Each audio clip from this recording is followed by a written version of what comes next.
विठोबार घुमाये विठोबार घुमाये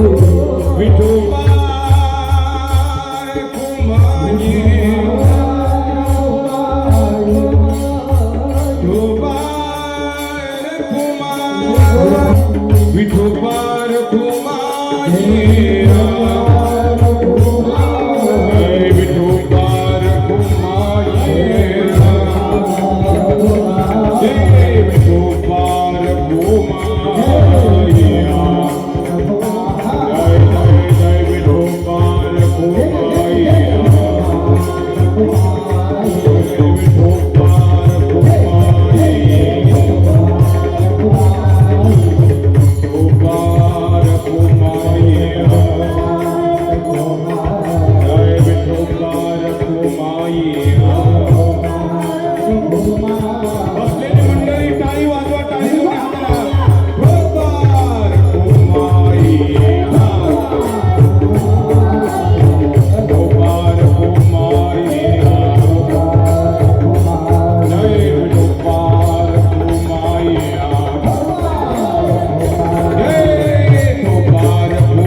सदा माझे डोळे चढू तुझी मूर्ती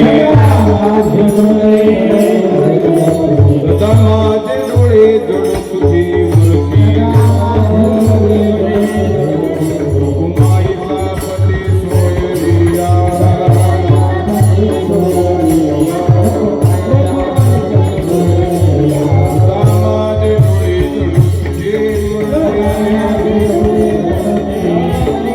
माझे डोळे चढू तुझी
याचं स्टँड होतं नाही ते तुझं होतं ते तरी माझ्या 5 मिनिटं इथे बस 2 मिनिटं इथे बस खाली 2 मिनिटं ए बाळा इकडून बस पटांग इकडून बस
वर्ष वाजता थोडंसं त्या मॉनिटरला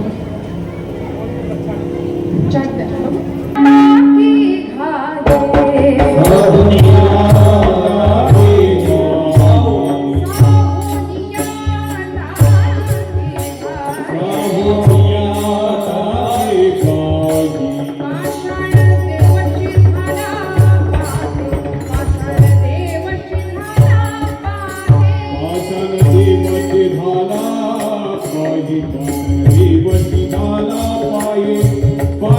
देवची झाला पायी वासन देव झाला पायी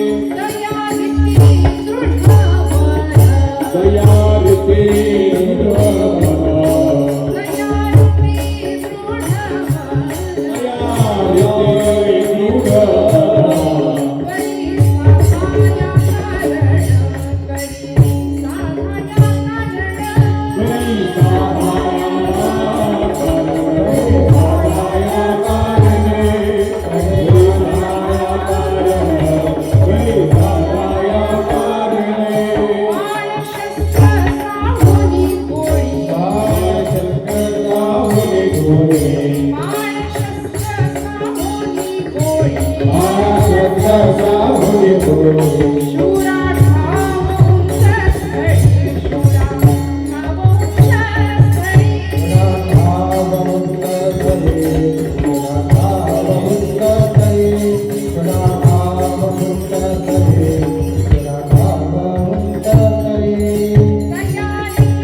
देवीदास महाराज बर्डे गुरुजी हरिभक्ती पारायण संगीत विशारद हरिभाऊ महाराज काळे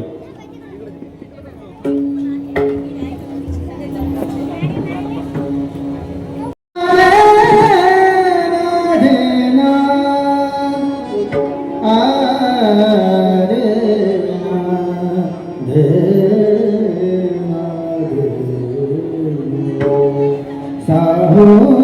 टाके आहे साहोनी टाके आहे साहोनी टाके आहे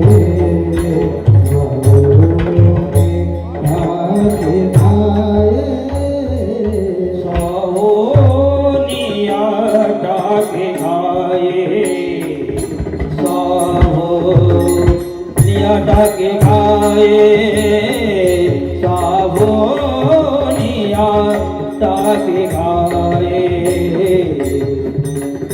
साहोनिया टाके खाए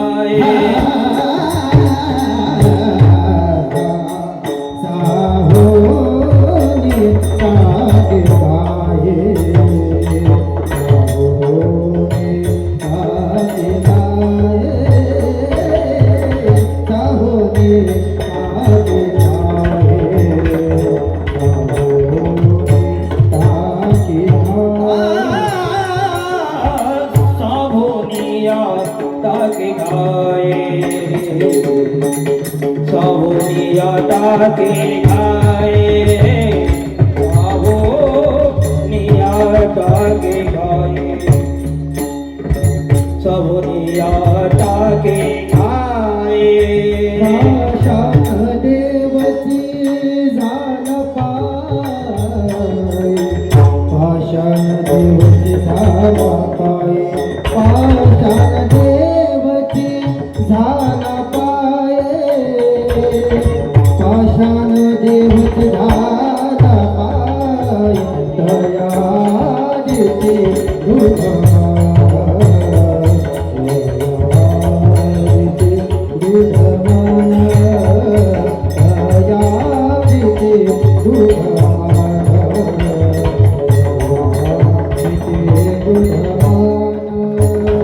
पाषाणची देव झाला पाहे पाषाणची देव झाला पाहे पाषाणची देव झाला पाहे पाषाणची देव झाला पाहे तयारी ते दृढ मन तयारी ते दृढ मन तयारी ते दृढ तयारी ते दृढ मन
करी साधाया कारण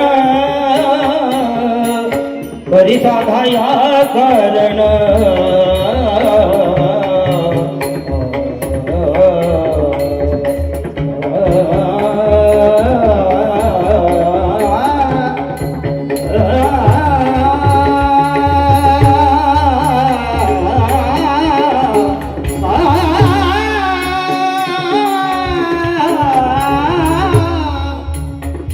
करी साधाया कारण करी साधाया कारण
करी साधाया करी साधाया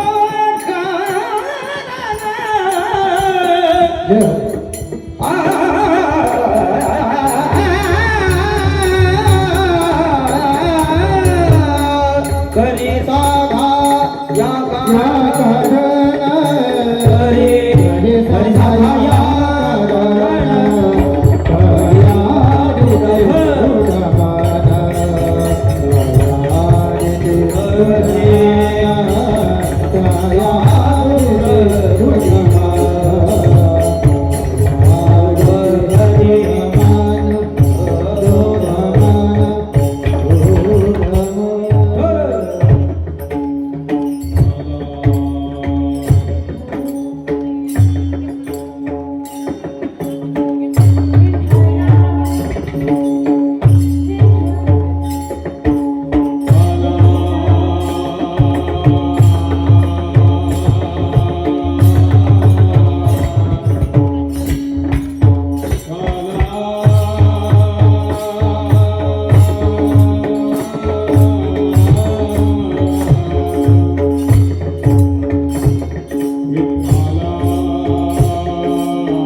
पाषाण देवची झाला पाहे तयारीती दृढ मन करी साधाया कारण बाण शस्त्र साहोनी गोळी शूराठांच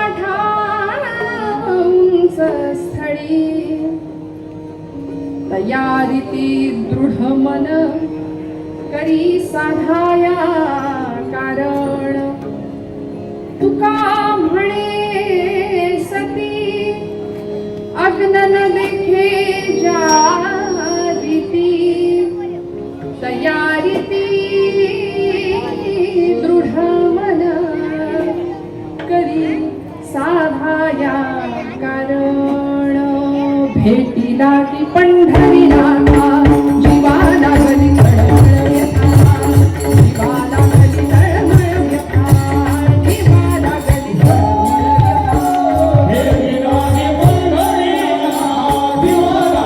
तळमळ व्यथा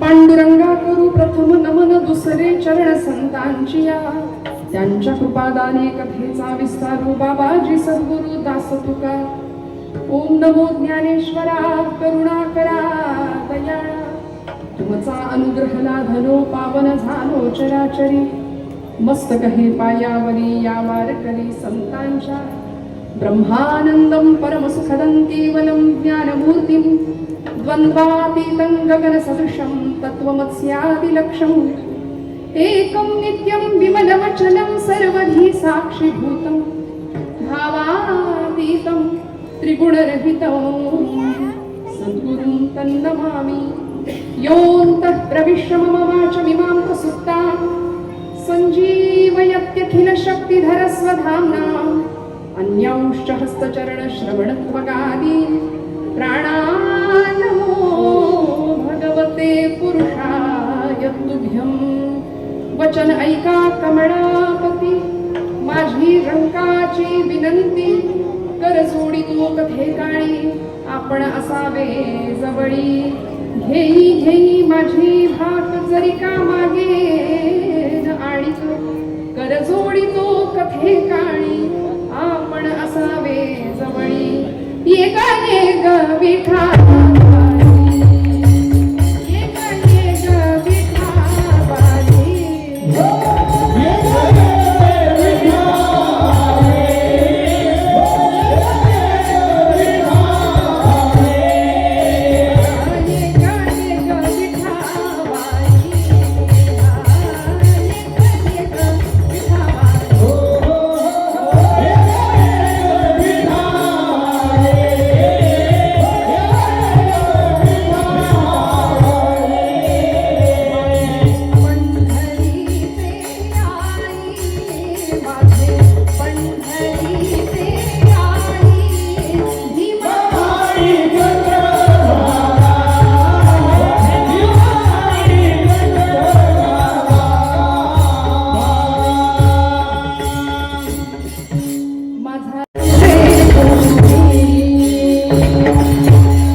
सर्वसंपदां लोकाभिरामं श्रीरामं भूयो भूयो नमाम्यहम् हिमालयं समारभ्यं यावद् इन्दुसरोवरं तं देवनिर्मितं देशं हिंदुस्थानं प्रचक्षते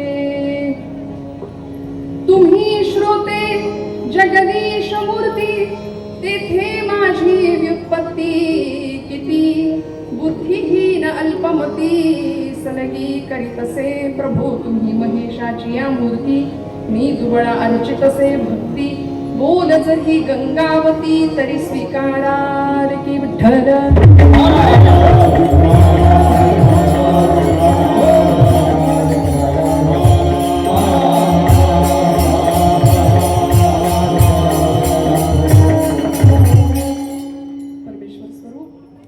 उपस्थित सर्व श्रोतृवृंदांच्या हृदयस्थ परमात्म्याला अत्यंत श्रद्धापूर्वक भावाने नमस्कार करते, नतमस्तक होते. सेवे लागी सेवक झालो तुमच्या लागलो निज चरणा. अत्यंत भव्य दिव्य अशा या महोत्सवासाठी सोहळ्यासाठी आपल्या सगळ्यांच्या दर्शनाचा योग माझ्या परमभाग्याने माझ्या वाट्याला आजच्या दिवशी आपण सगळ्यांनी उपलब्ध करून दिला. कीर्तनरूपी सेवेकरिता निवडलेला अभंग वैराग्य राग रसिक भक्तीचे आचार्य भक्तीचे वल्लभ प्रातस्मरणीय परमपूजनीय संतश्रेष्ठ जगद्गुरु श्री तुकोबारायांचा 4 चरणांचा अत्युत्कृष्ट अशा सगळ्यांच्या माहितीपर असलेल्या प्रकरणातला हा अभंग आहे. उपदेशपर प्रकरणातला अभंग तुकोबाराय आम्हाला सांगतात, मनुष्याचं जीवन एका कृतार्थ क्षणाला जर पोहोचायचं असेल, एका विशिष्ट उंचीवर जर जायचं असेल तर त्याकरता माणसाचा प्रवास देवत्वाच्या दिशेने व्हायचा असेल तर त्याकरता मनुष्याला कुठल्या कुठल्या गोष्टींची परीक्षा द्यावी लागते आणि जीवनामध्ये कशाचं तप करावं लागतं ते सांगणारा हा अभंग आहे विठ्ठला.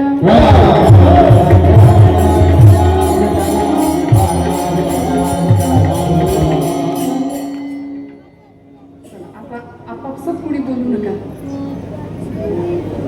मला माहिती आहे आपल्या सगळ्यांची कीर्तन भक्ती मी भरून पावले भारावून गेले. आपल्या सगळ्यांचं हे सगळं उत्साह आणि इथला माहोल पाहून ज्येष्ठ शुद्ध द्वादशीचा आजचा परम पवित्र असा दिवस आहे. कालची निर्जला एकादशी झाली, आजची द्वादशी आणि उद्या, आज आणि उद्या दोनही दिवस महाराष्ट्राच्या मातीतले सुवर्णाक्षराने लिहून काढावेत अशा आजची आणि उद्याची दोन्ही तिथी आहेत. स्वराज्याचे धाकले धनी छत्रपती संभाजी महाराज यांची आजची तिथीनुसार असलेली ज्येष्ठ शुद्ध द्वादशी जयंती. पुरंदर किल्ल्यावरती छत्रपती शिवप्रभूंच्या आणि सईबाईंच्या पोटी जन्माला आलेलं हे नररत्न स्वराज्याचे धाकले धनी स्वराज्याचे युवराज पुरंदर किल्ल्यावर तो पाळणा आंदोलला आणि राज्याच्या युवराजाचा जन्म झाला. आजच्या दिवशी आजची ती तिथी आणि उद्या ज्येष्ठ शुद्ध त्रयोदशीचा दिवस. याच भूमीमध्ये हिंदवी स्वराज्य संस्थापक छत्रपती शिवप्रभूंचं 32 मण सोन्याचं सिंहासन रायगडाच्या भूमीवर उभं राहिलं. आपल्या सगळ्यांचा बाप होता म्हणून आपण सगळे इथे आज आहोत. सौभाग्यवतींच्या कपाळावरचं कुंकू सुरक्षित आहे, ज्ञान सुरक्षित आहे, भक्ती सुरक्षित आहे, आमचा धर्म सुरक्षित आहे. आम्ही सगळे या धर्माच्या मंडपाखाली सुरक्षितपणे आमचा सोहळा साजरा करतोय. याचं कारण आपल्या माणसाला, आपल्या मराठी मातीला आपली बाजू नव्हती आणि ती बाजू राजांनी निर्माण करून दिली. आपल्या तलवारी लोकांच्यासाठी उठत होत्या, त्या तलवारी आपल्याच लोकांवर उठत होत्या, त्या शत्रूवर उठायला सुरुवात झाली. विचार पक्के झाले, मनगट आणि मेंदू सगळ्याचा विकास झाला आणि या मातीमध्ये स्वराज्य निर्माण झालं. 6 जून 1674 साल तारीख आणि ज्येष्ठ शुद्ध त्रयोदशीचा सुंदर असा तिथीचा दिवस निवडला होता. आणि या तिथीच्या अनुषंगाने आपल्या जामखेड नगरीमध्ये एवढ्या भव्य दिव्य स्वरूपामध्ये चालू असलेला हा श्री शिवराज्याभिषेक सोहळा महाराष्ट्रातले नामवंत कलाकार मंडळी, महाराष्ट्रातले नामवंत प्रतिधेय ज्येष्ठ दिग्गज कीर्तनकार मंडळी आणि या सगळ्यांनी अत्यंत सुंदर असा भरलेला हा भरगच्च कार्यक्रम आहे 3 दिवसांचा. आणि उद्या अत्यंत सुंदर पद्धतीने जवळजवळ म्हणजे आता 4था दिवस आणि उद्या 5व्या दिवशी तिथीचा दिवस राजांना सप्त नद्यांचं जल अर्पण करून राज्याभिषेक सोहळा आपण साजरा करणार आहोत. तेवढं भाग्य आहे, याची देही याची डोळा आपण हा राज्याभिषेक सोहळा पुन्हा एकदा अनुभवणार आहोत. जामखेडकर नगरवासियांचं, नगर या सगळ्या ग्रामस्थांचं मनापासून खरं तर अभिनंदन आहे. आपल्या सगळ्यांच्या हृदयस्थ भगवंताला मी वंदन करते. परम आदरणीय सचिनदादा देशमुख, खरं तर त्यांचा नामोल्लेख करते कारण त्यांनी सुरुवातीपासून संपर्क केला आणि आपण सर्वच आपल्या हृदयातून आपल्या या लेकीला बोलावलं. म्हणून मनापासून आपल्या सगळ्यांच्या हृदयस्थ भगवंताला वंदन करते. वेडे वाकुडे गाई न परी तुझाच म्हणवी नाही या न्यायाने जी काही सेवा प्रामाणिकपणे करता येईल ती करण्याचा प्रयत्न करणारे साथीसाठी उपस्थित असलेली सर्व दिग्गज टाळकरी, वारकरी संप्रदायाचे नामधारक, साधक, उपासक, ज्येष्ठ श्रेष्ठ सगळ्यांना नमस्कार करते. आमची ही सगळी टाळकरी मंडळी, बंधुवर्ग, भगिनी वर्ग, विणेकरी, गोड मृदंग पखवाजाची साथ असलेली आमची 2 महाराज मंडळी, उत्तम संवादिनीच्या साथीला असलेले माझे यजमान आहेत. आपण सर्वच टाळकरी समोर श्रोत्यांच्या मध्ये उपस्थित असलेला हा अत्यंत सुंदर, डोळ्यांना आनंद वाटावा, नेत्रदीपक असा श्रोता आहे समोर. ते भाग्य आम्हाला आहे इथं, म्हणजे इथं येऊन बघावं लागेल इथून किती भारी दिसतंय नाही का. तुम्ही येऊ नका पुढे, मी तिथंच बसा. इतकं छान दिसतंय, इतकं छान दिसतंय. महाराष्ट्रातल्या 2 नामवंत कीर्तनकारांची आम्हा सगळ्यांची म्हणजे ही मोठी मार्गदर्शक गुरुस्थानं असलेली 2 कीर्तनकार मंडळी. आपण काल परवा भरपूर हसलाय सगळेजण नाही का. मनोरंजन महत्वाचं आहे पण मनोभंजन सुद्धा जास्त महत्वाचं आहे नाही का. आत्मरंजन जास्त महत्वाचं आहे पण आत्मिक सुखाचा शोध घेता घेता मी कोण आहे याचाही शोध घेणं जास्त गरजेचं आहे. आपण सर्व मंडळी एवढ्या संख्येने या कीर्तन सोहळ्याकरता उपस्थित आहात. आबालवृद्ध माझी सगळी भावंड मंडळी आहेत, माझा सगळा महिला वर्ग आहे. आजचा दिवस आपला आहे, आजचा दिवस आपला आहे. तुम्हाला सांगावंच नाही लागलं, सगळ्यांचे चेहरे इतके टवटवीत आहेत, प्रसन्न आहेत, प्रफुल्लित आहेत, तसे कायमच असतो आपण नाही का. हे उमेदवार एवढा मोठा कार्यक्रम आहे तरी यांची उमेदवारी संख्या कमीच आहे बघा.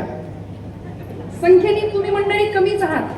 मी आता इथं नाही म्हणत, कुठलंही धार्मिक कार्य असू दे, पारायण सप्ताहामध्ये वाचन असू दे, पारायणामध्ये कीर्तनाची गर्दी महिलांचीच जास्त आहे. सगळीकडे व्रतवैकल्य असू दे, ऐका ऐका ऐका वाजवायच्याच आहेत. व्रतवैकल्य असू दे, सण समारंभ असू दे, कुठल्याही कार्यामध्ये आमचा महिला वर्ग जास्त संख्येने असतो. हे तुम्हाला मान्य आहे का? मोठ्याने हो म्हणा. हो. घरातही आमचाच आवाज जास्त असतो हे तुम्हाला मान्य आहे का? विठ्ठल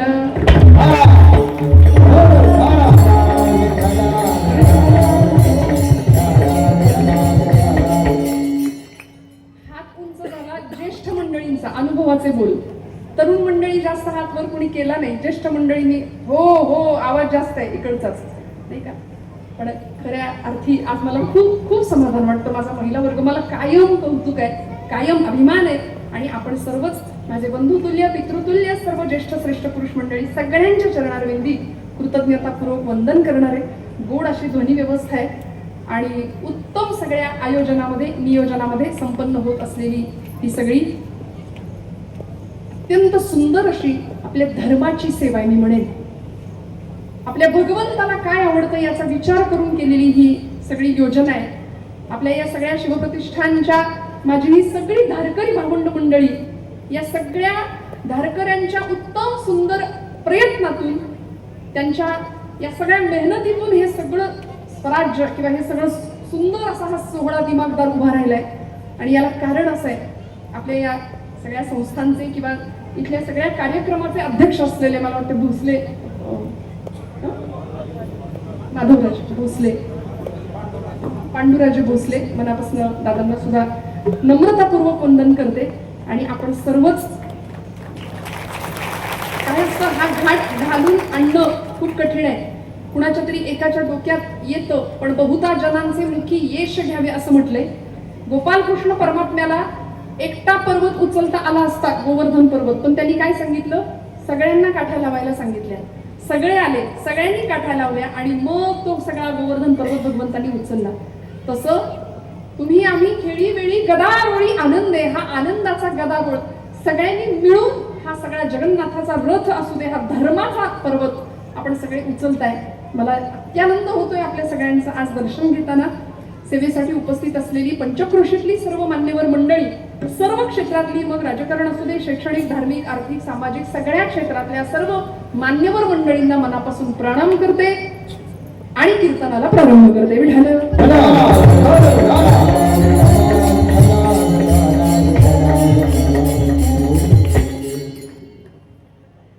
सामुनिया टाकी घाये, पाषाण देवची झाला पाहे, तयारी ती दृढ मन करी साधाया कारण, तयारी ती दृढ मन करी साधाया कारण.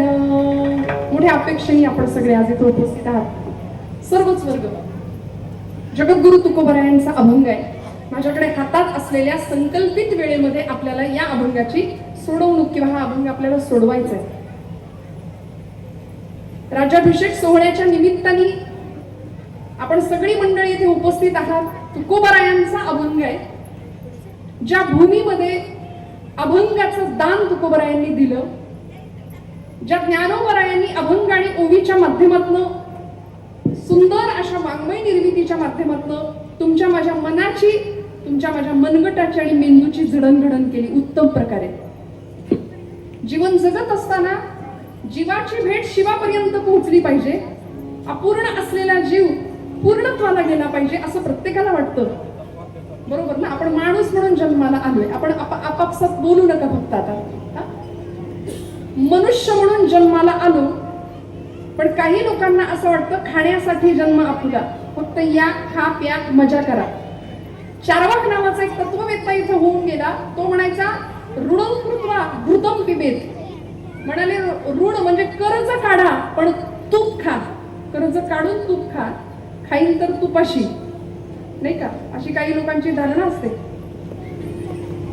पण ही अशी अनेक मतभिन्नता जरी झाली तरी महापुरुषांनी स्वतःच्या जीवनाचं अक्षरशः रणांगण निर्माण केलं. स्वतःचं जीवन समर्पित केलं. तन मन धन मने सहित वाचा काया, अवघे दिले पंढरीराया. या न्यायाने सगळं दिलं आणि जीवन एका उंचीला नेऊन पोहोचवलं. कैवल्य साम्राज्य चक्रवर्ती, विश्वमाऊली, विश्ववंद्य श्री संत श्रेष्ठ श्री ज्ञानोबराय, तुकोबराय असतील, नामदेव महाराज, नाथ बाबा, या सगळ्या महाराज, सगळ्या संत मंडळींनी तुम्हाला मला जीवनाचा जगण्याचा एक सुंदर आदर्श घालून दिलाय, बरोबर ना? मग आपण या आदर्शाच्या या वाटेवरनं आपण सगळी मंडळी चालतोय. मला आनंद वाटतोय. आज तरुण मंडळी आहेत, आमची लेकरं आहेत, लहान लहान बाळ आहेत, कीर्तनाला आज उपस्थित आहेत. नाहीतर ही कार्ती इकडं सहसा फिरकत नाहीत, नाही का? वरातीत नाचायला आमची मंडळी समोर असतात. मी निंदा नाही करते, मला क्षमा करा, ही वस्तुस्थिती आहे. डीजेच्या तालावर फिरकणारी पावलं आहेत आमच्या तरुणाईची. पण आज या सोहळ्यासाठी आपण सगळे आबाल वृद्ध माझी तरुण मंडळी सुद्धा आली आहेत. आमची जुनी माणसं म्हणायची कीर्तनाला जाण नसलेले आणि जाण नसलेले असे दोन वर्ग असायचे. लक्षात आलं? जाण नसलेले आणि जाण नसलेले. मराठी भाषा आहे, थोडं लक्ष देऊ नाही का? 4G आता 5G आहे ना, थोडं अलर्ट राहायला लागेल, म्हणजे पटकन डाउनलोड होईल तुम्हाला. मग जाण नसून उपयोग नाही आणि जाण नसून उपयोग नाही. या देशाला गुलामगिरीची एक कीड लागली होती 350-400 वर्षापूर्वी. ज्ञान कलंकित झालं होतं, शौर्य भयभीत झालं होतं, तारुण्य दिशाहीन झालं होतं, वार्धक्य निराधार झालं होतं, चारित्र्याची होळी पेटत होती आणि त्या होळीत आमची माणसं आमच्याच माणसांना टाकून शिमगा साजरा करत होती. कित्येक ब्राह्मणी गुजरणी भ्रष्टविल्या, किती एक देशांतरा त्या विकिल्या, किती एक हाल होवोनी मेल्या. आमच्या डोळ्यासमोर आमच्या घरातल्या बाया बापड्यांना फरफटत ओढत नेलं जात होतं. डोळ्यासमोर अब्रू लुटताना बघण्यापलीकडे इलाज उरला नव्हता. हे या भूमीचं भाग्य दुर्दैव होतं 450 वर्षापूर्वी. पण या भूमीने अशी एक सुवर्ण शलाका पाहिली असा एक तेजाचा किरण पाहिला की खऱ्या अर्थी या भूमीमध्ये सूर्योदय झाल्याचा भास झाला नव्हे, खऱ्या अर्थी तो अरुणोदय झाला. कशाचं फळ मिळालं, कशामुळे हे सगळं साध्य झालं? की साधी सुधी भूमी नाहीये. मी नेहमी सांगते, अध्यात्म या भूमीचं काळीज आहे. या भूमीमध्ये आमची पिढी जन्माला येते आणि आता देव आहे की नाही यावर गप्पा होत आहेत, यावर चर्चा होत आहेत. पुण्यासारख्या पुण्यनगरीमध्ये काही दिवसांपूर्वी नास्तिकांचा एक मेळावा भरला होता. आपण इथे का आलोय सगळे? आपण इथे धर्माच्या एका मंडपाखाली आलोय. आपण आपल्या या बापासाठी, आपण आपल्या या राजासाठी आलोय. इथे छत्रपतींच्यासाठी आलोय ना आपण इथे. राजांचा हा सोहळा बघण्याकरता किंवा हा सोहळा साजरा करण्याकरता आणि या सगळ्या कार्यक्रमाचं प्रेरणास्थान असलेलं आपल्या सगळ्या धारकऱ्यांचं आणि आपल्या सगळ्या या दुर्गांचं दैवत असलेलं महाराष्ट्राचं एक व्यक्तिमत्व आहे. म्हणजे जीवनाच्या शेवटच्या क्षणापर्यंत रक्ताचा कण ना कण स्वराज्यासाठी, धर्मासाठी, देशासाठी वेचणारी एक व्यक्ती या महाराष्ट्राला लाभली, गुरुवर्य संभाजी भिडे गुरुजी. आणि भिडे गुरुजींच्या माध्यमातून ही सगळी धारकरी मंडळी, हे सगळे शिवसैनिक, हे सगळे छत्रपतींवर प्रेम करणारी, नितांत प्रेम करणारी आमची सगळी तरुणाई आणि आमच्या सगळ्या भगिनी आज या विचारांच्या वाटेने किंवा या विचारांनी प्रेरित होऊन आम्ही आमची मार्गक्रमणा करतोय. मला सांगा, या विचारांनी जर प्रेरित झालेली एखादी माता असेल, एखादी भगिनी असेल, तर पुढचा काळ आमच्या प्रत्येकाच्या घरामध्ये ज्ञानोबा, तुकोबा, शिवाजी, संभाजी जन्माला आल्याशिवाय राहणार नाहीत. आणि ते आले पाहिजे, ते आले पाहिजे. आम्हाला वाटतं शिवाजी जन्माला यावी दुसऱ्याच्या घरात, शेजारी, आपल्याकडे नको. म्हणून आमची आजची आई बऱ्याचदा काय सांगते, बाळा शिक, मोठा हो. पालक काय सांगतात, भरपूर मोठा हो, भरपूर शिक, भरपूर अभ्यास कर आणि भरपूर मोठा होऊन काय कर, भरपूर काय कर, पैसा कमव. याच्या पलीकडे काय? तू अर्थार्जनासाठी धडपड करच, पण अर्थार्जन करता करता लेकरा, अरे अर्थपूर्ण जगण्यासाठी धडपड कर, अर्थपूर्ण जगण्यासाठी प्रयत्न कर. आम्ही अर्थाच्या मागे लागता लागता जीवनाची अर्थपूर्णता विसरून गेलो. म्हणून पायाशी कुणाच्या जायचं, म्हणून पायाशी कुणाच्या जायचं, तुकोबरायांच्या. म्हणून पायाशी कुणाच्या जायचं, ज्ञानोबरायांच्या. आज आमच्या सगळ्या महाराष्ट्राचे वेध लागलेत. कुणाचे? माझ्या जीवीची आवडी, माझ्या जीवीची आवडी,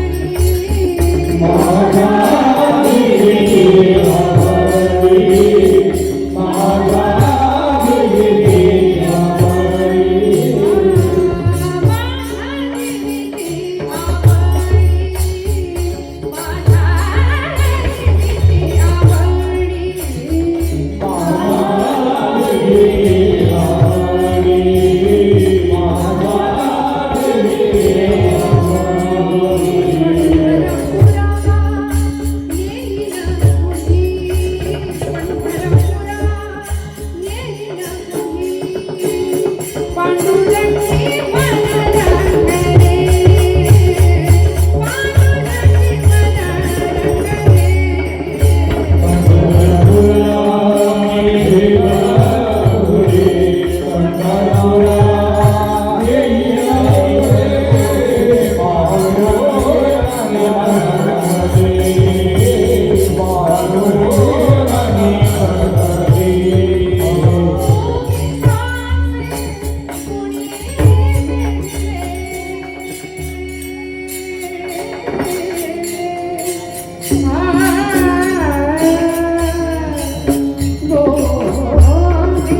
28 युगांपासून भगवंत तिथं तिष्ठत उभा आहे आणि आपल्या भक्ताला काय सांगतो?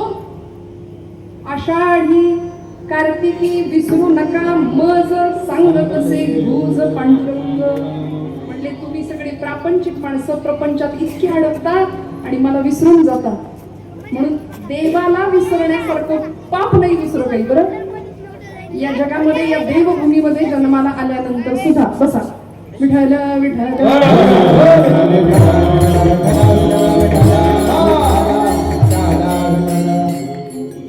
अहो त्यांना हाकलून देतात काही मंडळी, बाहेर जा म्हणतात, पण त्यांनी इथं असलं पाहिजे खरं या लेकरांनी. आता तुम्ही मस्त बसणार आहात बरं का, बसणार ना शेवटपर्यंत? गोविंदाचे गुणी वेधिले पांडुरंगी मन रंगले.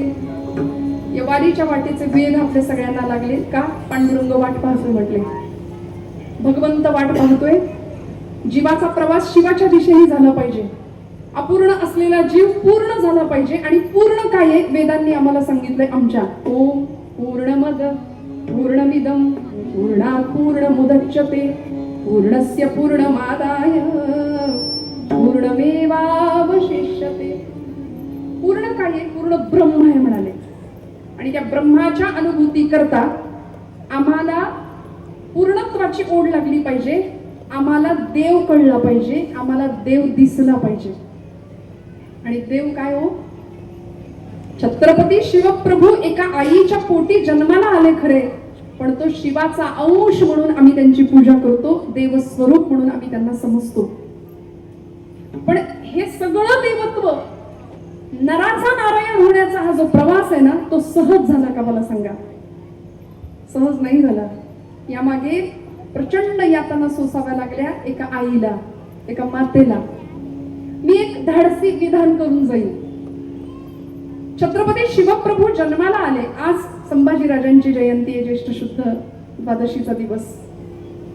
ही सगळी मंडळी जन्माला आली. भवानी मातेने असा काही आशीर्वाद दिला, इकडून लाईट आला, आपण टीव्हीत बघतो, सिरियल मध्ये बघतो आणि झाले राजे तयार. असं झालंय का? असं नाही झालं. त्यामागे एका आईला काय यातना, काय कष्ट आणि काय तडजोड करावी लागली याचा आपण विचार करू शकतो. सिंदखेड राजाच्या लखुजी राजांची मुलगी, म्हाळसा आईची ती मुलगी जन्माला आली जिजाऊ म्हणून. शहाजी राजांशी विवाह झाला आणि जाधव आणि भोसले कुळ एकत्र आले. बरं का, जाधव आणि भोसले हे कुळ एकत्र आलं या मातीमध्ये. परिणाम आपल्याकडे चंद्रवंश आणि सूर्यवंश आहे. माणसाची उत्क्रांती कशी झाली यावर जेव्हा विचारवंतांनी प्रश्न उपस्थित केले, विचारवंतांनी आपली मतं मांडली. ऐका, खूप लक्ष देऊन ऐका. त्यावेळी अनेकांनी आपापली मतं व्यक्त केली. डार्विन नावाचा एक तत्ववेत्ता होता, त्याचा उत्क्रांतीवादाचा सिद्धांत आपल्या पोरांना शाळेत पाठांतराला आहे, इतिहासामध्ये किंवा अन्य नाही का अभ्यासक्रमामध्ये. आता आपण शैक्षणिक मंडळाला काही म्हणू शकत नाही की तुम्ही हे काढा यातनं किंवा काही, आपला तो अधिकार नाही. पण आपली लेकरं रट्टा मारून पास होत आहेत पेपरमध्ये. डार्विनचा उत्क्रांतीवादाचा सिद्धांत, माणसाचा जन्म किंवा माणसाची उत्क्रांती माकडापासून झाली असं डार्विन म्हणतो म्हणाले. आता मला सांगा जामखेडकर, आपल्याला हे पटतंय का? आपल्याला हे पटतंय? आपण माकडापासून तयार झालो काय? तर म्हणे ते माकडाचं शेपूट गळून पडलं, मग माकडाचा झाला माणूस आणि मग आपण सगळे माकडाचे वंशज. पटतंय? नाही. हा माकडासारखं कधी वागतो, दानवासारखं कधी वर्तन करतो, हा विषय वेगळा आहे. पण आम्ही माकडाचे वंशज नाही, आम्ही माकडाचे वंशज नाही. इथं भागवत नावाचं पुराण आहे, व्यासांनी सांगितलेलं. त्या भागवत पुराणामध्ये चंद्रवंश आणि सूर्यवंशाच्या कथा आहेत. मनु आणि शतरूपा हे या जगातलं, सृष्टीतलं सगळ्यात पहिलं जोडपं आहे, ब्रह्मदेवांच्या शरीरापासून निर्माण झालेलं. आणि त्या मनुचे म्हणून आम्ही सगळे मानव, सगळे राजे जन्माला आले चंद्रवंशामध्ये, सूर्यवंशामध्ये. या सूर्यवंशामध्ये मर्यादा पुरुषोत्तम प्रभू रामचंद्र जन्माला आले. रघुकुल रीत सदा चली आई, प्राण जाय प्रवचन न जाय. श्री रामचंद्र कृपालु भज मन, हरण भव भयदा कसा राम आहे? नवकंज लोचन कंज मुख पद कंज कर कंजारुण श्रीराम श्रीराम. या भूमीचं दैवत ठरलं. अयोध्येमध्ये रामरायांची स्थापना झाली. वसिष्ठ म्हणायचे राम विग्रहवान धर्म. राम ही धर्माची मूर्ती आहे. राम म्हणजे साक्षात धर्म आहे. म्हणून आजच्या प्रत्येक तरुणांनी रामाचा आचार स्वीकारावा. मर्यादेची पूजा करणारा प्रभू रामचंद्र सूर्यवंश ऐका, आणि इथं जन्माला आला चंद्रवंश. त्या चंद्रवंशातले सगळे राजे, त्या चंद्रवंशामध्ये अमर्याद पुरुषोत्तम सर्व धर्मान परित्यज्य मामेकम शरणम ब्रज असं म्हणणारे गोपाळ कृष्ण. कृष्ण परमात्मा चंद्रवंशातले, त्या चंद्रवंशाचाच पुढे झाला यदुवंश. यादव म्हणजे गोपाळ कृष्णाचं आडनाव काय? यादव. बोला काय आडनाव? यादव. आता ते यादव गाईला चारा घालत होते. बोलूच का पुढचं? नाही कळणार म्हणून म्हटलं थोडं डाउनलोड पटकन करून घ्या. ते यादव गोपाळ कृष्ण यादवांना गाई प्रिय असायची. त्यांना गाय आणि माय फार प्रिय. ते गाईला चारा घालत होते. नंतरच्या यादवांनी गाईचा चारा खाल्लाय. नाही कळलं अजून? जाऊ द्या. पिढाला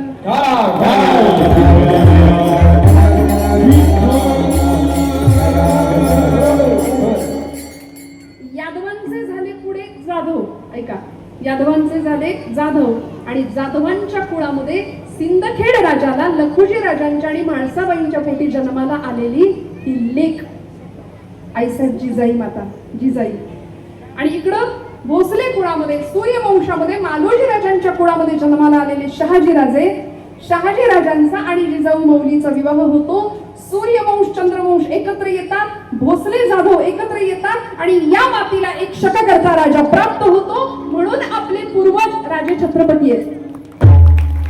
आपण त्यांचे वंशज आहोत. आपण रामाचे आणि आपण कृष्णाचे वंशज आहोत. हे आपल्या पुढच्या पिढीला कानी कपाळी ओरडून सांगूया.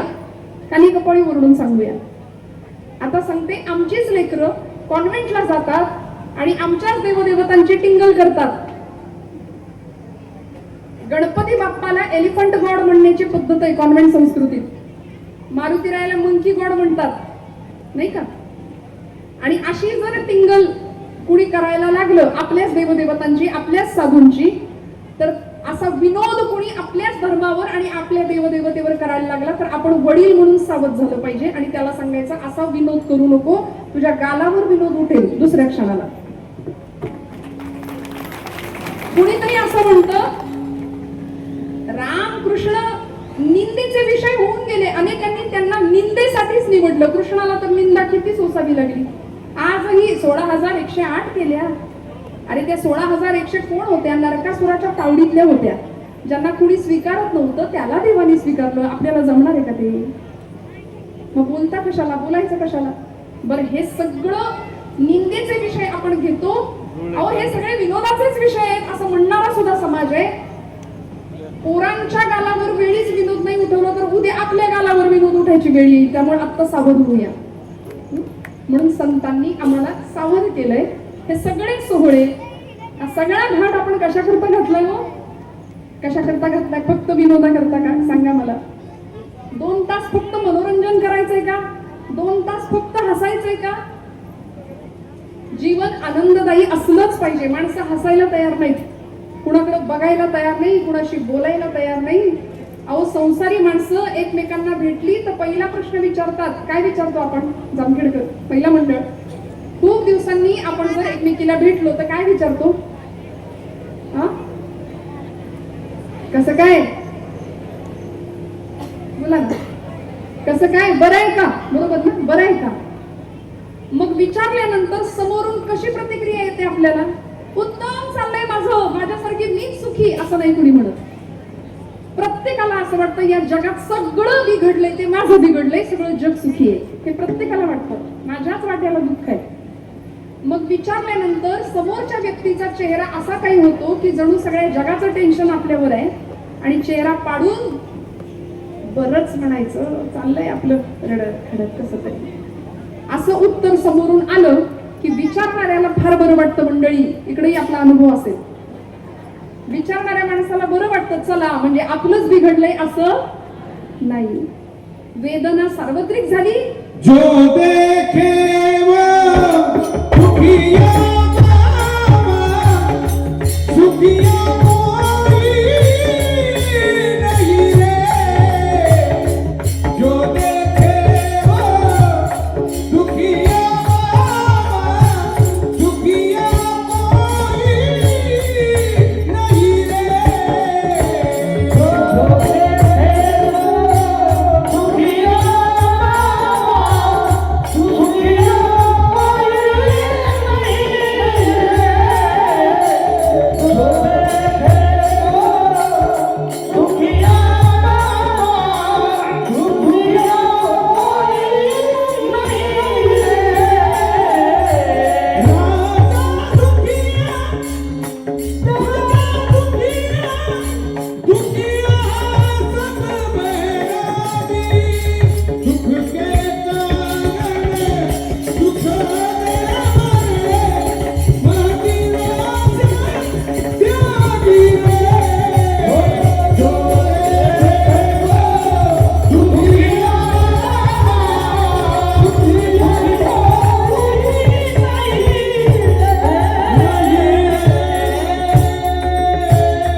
ज्याच्याकडे बघावं तो दुःखी आहे असं कबीरदास म्हणतात. तुम्ही सगळे सुखी आहे ना? सुखी आहे ना सगळे? कसं काय चाललंय? बरं आहे ना? आरामात आहे? सगळं सुख आहे? संसार चाललाय चांगला? प्रपंच इकडे काही नाही ना त्रास? सुखाचा प्रपंच चालू आहे सगळ्यांचा, हो म्हणा मोठ्याने. कसं काय? शक्यच नाही. तुम्ही खोटं बोलताय. तुम्ही जर हो म्हणता आणि त्याला मी दुजोरा दिला तर आमच्या संतांचं म्हणणं खोटं ठरेल. कारण संत म्हणतात संसार दुःख मूळ, तुम्ही म्हणता संसार सुखी. खोटं बोलताय तुम्ही. काय महिला मंडळ सांगा, कितीही करा, किती करा, रांधा, बोला पुढे, वाढा, उष्टी काढा, कितीही करा, कुणी केलं म्हणतंय का? इकडे बोला तुम्ही. कुणीच केलं म्हणत नाही. आणि मग तुम्ही सुखी कसं म्हणताय? मग आमचं प्रमाण, आमची मंडळी किती अळवून अळवून गातात, संसार दुःख मूळ. आणि ही चाल कीर्तनाला कधीच नाही येणाऱ्याची सुद्धा पाठ आहे. हे प्रमाण सगळ्यांना माहितीये, सगळ्यांना प्रमाण पाठ असतं. संसार दुःख मुळे, पण तरी सुद्धा तो काही आम्हाला सोडवत नाही, सुटत नाही. आणि या संसाराकडून आम्ही सुखाची अपेक्षा करतो. सुख तिथं नाही, सुख इथं आहे, या धर्माच्या मंडपात. इथं सुख आहे म्हणून आपण आलोय ना. 2 तास आपली जबाबदारी आहे. घरदार प्रपंच काही नाही आठवलं पाहिजे. आपण ज्या राजांसाठी आलोय, आपण अशा मातेसाठी आलो की जिनी एक शक करता राजा या मातीला दिला. कुठेच तडजोड नाही केली. तू वाटेल ते कर, वाटेल तसा वाग, अजिबात नाही, अजिबात नाही. प्रचंड मेहनतीने एका राजाला घडवणं, गर्भात असल्यापासून त्याच्यावर संस्कार करणं. काय मेहनतीने एका आईने एक राजा घडवला असेल, आपण कल्पना करा. आज आपली आई म्हणते आमच्या बाळाचा काही त्रास नाही. उठ म्हणलं की उठतो, बस म्हणलं की बसतो. अगदी वडिलांच्या वळणावर गेलाय. तुम्हाला जरा लेट करून होतोय बरं का. मी म्हटलं अगदी वडिलांच्या वळणावर गेलाय. सकाळी एका जागी बसा म्हणलं की दुसऱ्या दिवशी जरी बघितलं तरी ते कार्ट तिथंच सापडलेलं सापडतं. उसको हिंदी में गोबर गणेश कहते हैं, जहां बिठा वही बैठे. असलं उपयोगाचं नाही, गरजेचं नाही. पोरगा असं पराक्रमी जन्माला आलं पाहिजे घरात. पुत्र भावा ऐसा गुंडा जगातीने लोकी घेना, जगातीने लोकी घेना, जगातीने लोकी घेना. पुत्र भावा ऐसा गुंडा जगातीने लोकी घेना, जगातीने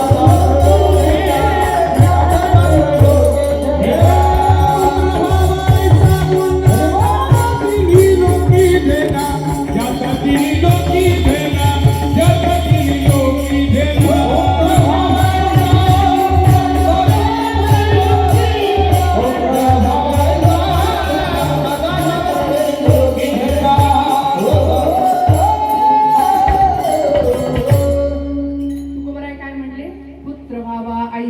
गुंड नाही म्हणले बरं का.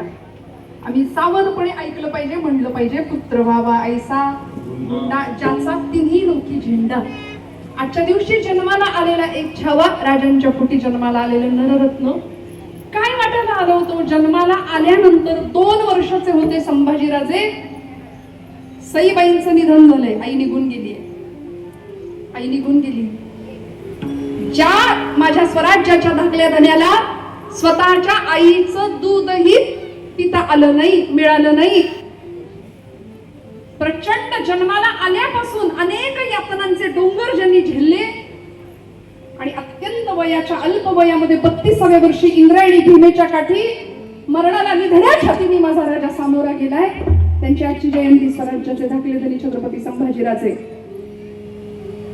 मग तरी सुद्धा आज आम्ही दैवत म्हणून त्यांना समोर ठेवतो. दैवत मराठ्यांचं दैवत आहे छत्रपती शिवाजी महाराज.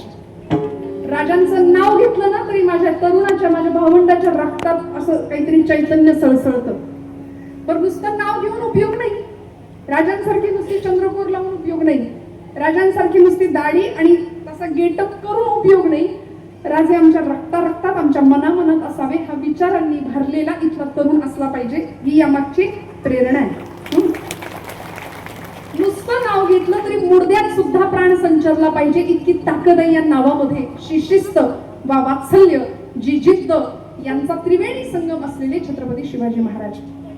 या सगळ्यांच्या पाठीमागं किंवा हे दैवत किंवा हे दैवत्व प्राप्त होण्याच्या मागे काय कारण असावं? त्याचं एकच उत्तर आहे अभंगाचं प्रथम चरण.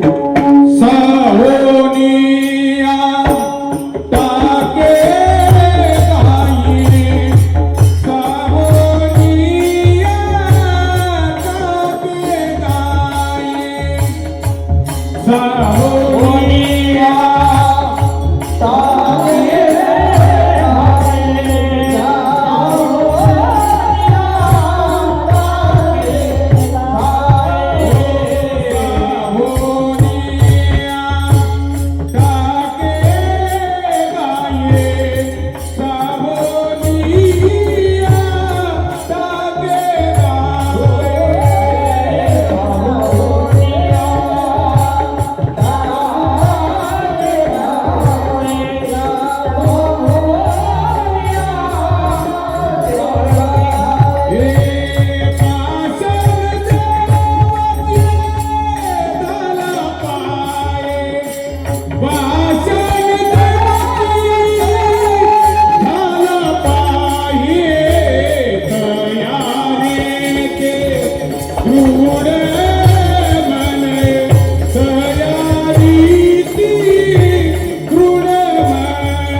देवची झाला पाहे.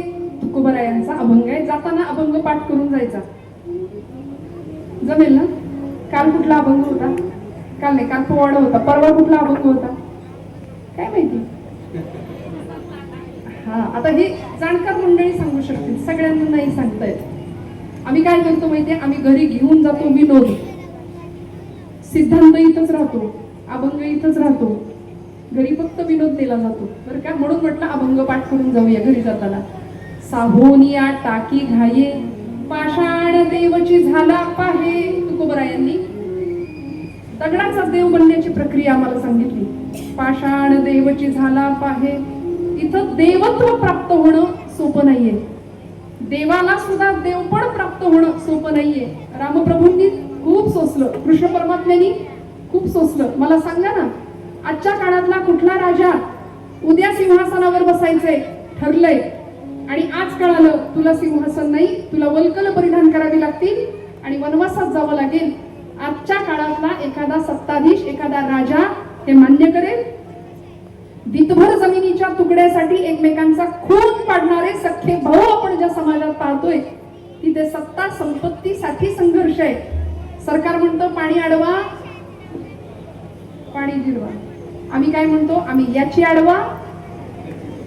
आमचं जरा उलट आहे प्रकरण. लहानपणी बघा, जुन्या माणसांना आठवत असेल, ब्लॅक अँड व्हाईट टीव्ही असायचा. बोलू नका आपापसात. ब्लॅक अँड व्हाईट टीव्ही असायचा. त्यावेळी बातम्यांच्या आधी की नंतर मला आठवत नाही, पण एक गाणं लागायचं, आमची माती आमची, बरोबर ना? असंच होतं ना. मला त्याचा आता अर्थ कळतो. म्हटलं बरोबर आहे, आमची माती आमचीच माणसं करतायत. नाही कळलं? मी जागे राहा, मी जागे राहा. आमची माती आमचीच माणसं करतात, बाहेरची नाही करत. संभाजी राजांच्या विषयी फितुरी कुणी केली? आमच्याच माणसांनी केली. छत्रपतींना सुद्धा अल्पायुष्य मिळण्याचं कारण आमचीच घरातली माणसं होती. फितुरीचा रोग फार राष्ट्रघातकी, वैभवाचा लोळविते साथ फाटकी. या महाराष्ट्राच्या भूमीला, आमच्या या धर्मभूमीला फितुरीचा एक रोग लागला होता आणि त्याचा परिणाम किंवा त्याची फळं आजही तुम्ही आम्ही भोगतोय. मग ते इंग्रजांच्या काळात सुद्धा घडत होतं आणि पेशवाईंच्या काळात आणि त्याही पूर्वी छत्रपतींच्या काळात सुद्धा असंच घडत होतं. पण या सगळ्यावर मात केली आमच्या जिगरबाज मावळ्यांनी, आमच्या सैनिकांनी, आणि त्यातून निर्माण झालं स्वराज्य. छत्रपतींनी स्वराज्य राखलं, नवे स्वराज्य निर्माण केलं. आपल्या बापांनी निर्माण केलेलं स्वाभिमानाचं वैभव टिकवायचं कसं असतं हे राज्याच्या धाकल्या धन्यांनी म्हणजे युवराजांनी, छत्रपती संभाजीराजांनी आपल्याला दाखवून दिलं. 9 वर्ष 9 महिने 9 दिवस सलग औरंगजेबाला सळो की पळो करून ठेवलं होतं छत्रपती संभाजी महाराजांनी. शेवटी एका फितुरीने राजे पकडले गेले. त्यानंतर सुद्धा कितीतरी वर्ष मराठेशाहीचं साम्राज्य सांभाळलं ते एका स्त्रीने, शिवस्नुषा ताराराणी. कोल्हापूरमध्ये जा, असा मोठा पुतळा दिसतो आमच्या ताराराणींचा. छत्रपतींची सून, राजारामांची पत्नी ताराबाई. म्हणून म्हटलं आमची ताकद फार वेगळी आहे.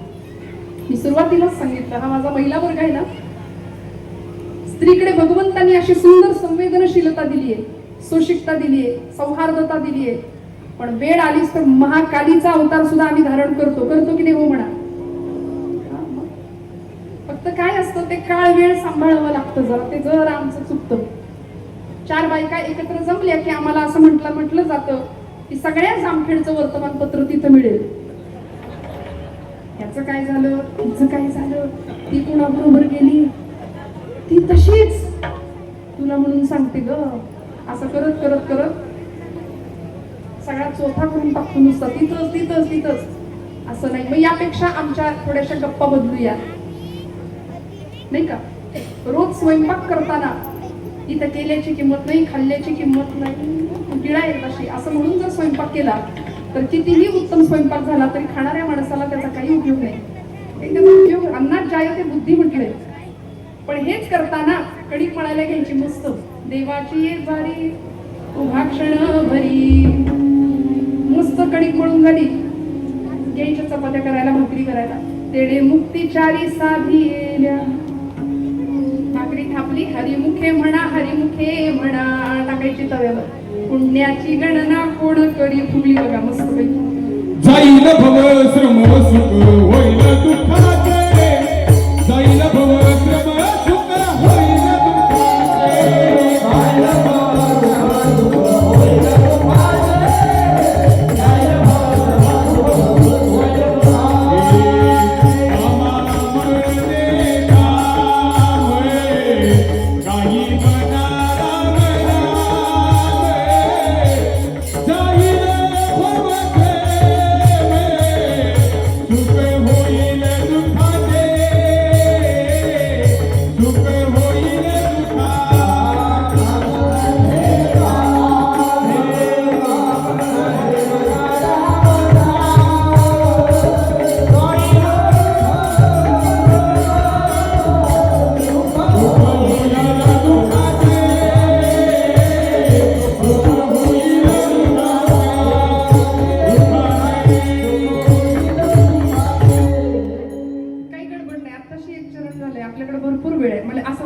मी सांगितलंय बरं का. म्हणजे मला असं म्हटलंय 12 वाजले तरी चालतील ताई, काय हरकत नाही तुमची. चालेल होय. तुम्ही कुठले चालून देता. मला 9 वाजले, 9:30 वाजेपर्यंत एखाद्याने घड्याळ दाखवू नये म्हणजे झालं मला बरं का. कामामध्ये काम काय म्हणायचं. आमच्या जनाबाईंकडे बघा ना, देवत्व फुकट मिळत.